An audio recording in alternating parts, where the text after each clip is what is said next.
Hey everyone, welcome back to another video. So we are going to be reading some more of the Island Tales. We are on page 37. I am doing laundry right now, so you may hear the washer making some loud noises because I am not far from the washer. Hopefully you guys can hear me just fine. This video will be uploaded next Saturday. It is October the 2nd when I uploaded my last video. So this video will be uploaded the Saturday after that. So yeah. Hopefully we can finish the story and start something new. I really enjoy reading these stories for you guys. I know I don't get a lot of views and a lot of people supporting me right now, but hopefully my channel grows and you guys will start supporting me. So yeah. Let's get started. She cocked her head, not appreciating the interruption, but she let it go. She didn't need to be friends with Dawson, your title forever. The bridal place. It's a full-service wedding planning company, she said, her voice with quite a bit of bite. Why she felt defensive, she wasn't sure. She didn't own the company or even work there. You come from the business, he asked. I come from indoor and outdoor design, yes, she said. I've worked with wedding planners, hotels, and gardens. She watched him for any sign of respect or appreciation. He grinned at her and nodded. No wonder you bought a house that's one stiff wind away from falling down. Charlotte couldn't help the laugh that burst from her mouth. Well, you're the one who's been staying here. What would you have done had the roof come caving in from the wind? He laughed too and shook his head.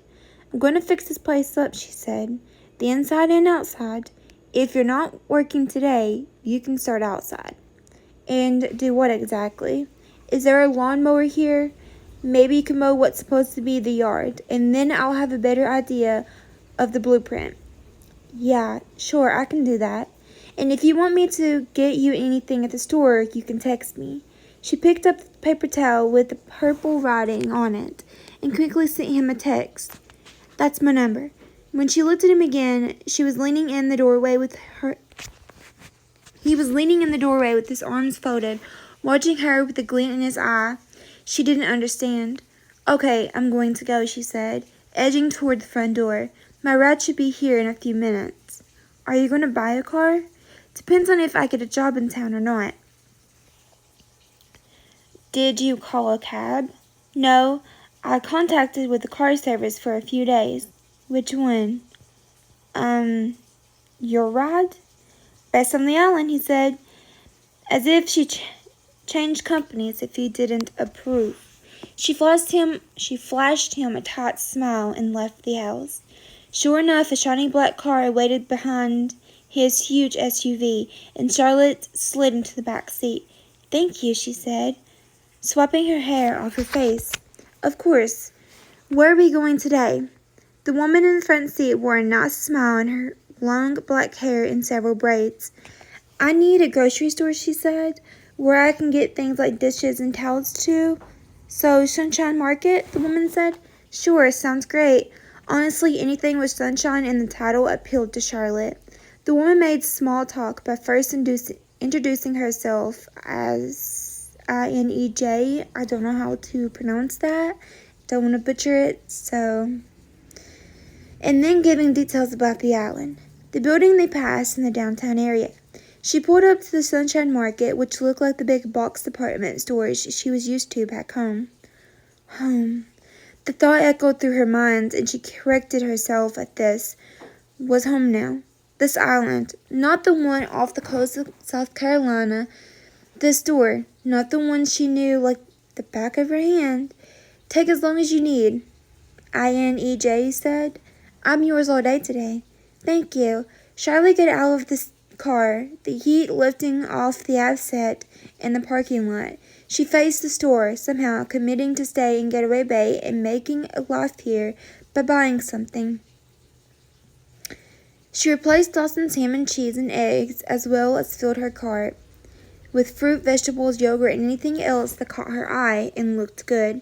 She brought towels, dishes, paper towels, and everything she needed to make the house into a home. Angie, INEJ, helped her put everything in the trunk, and then Charlotte asked, "Is there a hardware store here?" "3, ma'am. I need some basics." Charlotte had done several home improvement projects, and being several minutes from town and without a car and a job, she needed to get to work. She liked being busy, and sitting in Dawson's hammock while he worked wasn't going to happen again. By the time she finished getting paint, tools, and a few yard items, her stomach was growling like an angry bear. With hardly any room left in the trunk, she said, "Lunch." "What are you in the mood for?" INEJ didn't seem to notice the sun at all, but Charlotte felt like she was melting. "Something local," Charlotte said, enjoying the vibe across the street. The beach sat right there, with lots of colors and umbrellas and people. A boardwalk went along the road with food and drinks, towels in the sand with bikini-clad women and men in board shorts.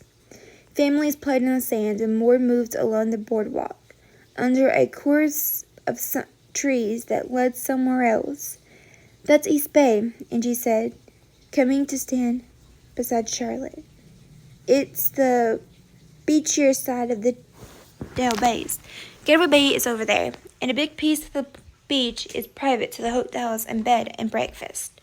Charlotte nodded, like she'd come here to lounge on the beach, like she had her own private beach right between both bays. "Where's your title forever?" she asked. Angie pointed east. "It's down on the end of the beach there. They do have a private area for their weddings. I have a job interview there in an hour." She faced Angie. "But maybe some really great fish taco first," she smiled, and it felt like the first genuine smile she used since Hunter had set her down to talk to her. "Oh, I know just the place for that. And they're fast, too." Angie opened the door and got behind the wheel. They made a quick 5-minute drive over to a parking lot on the other side of the street, and Angie led her to a taco stand that had been established in a mobile home. "They have the best fish tacos here." She joined the line behind Charlotte, who was still searching for a sign. "What's this place called?" "Manny's." "There's no sign. All the locals know about it." And Charlotte was going to be a local, another thought that brought a smile to her face. Chapter 4. I'm going to pause here, and I'm going to end this video. It is 9-something right now, and I am waiting on the mail to run because I ordered some stuff for baby. So I'm going to pause the video here on chapter 4, and we will continue in the very, very, very next video. So yeah, I will see you guys in the next one. Bye.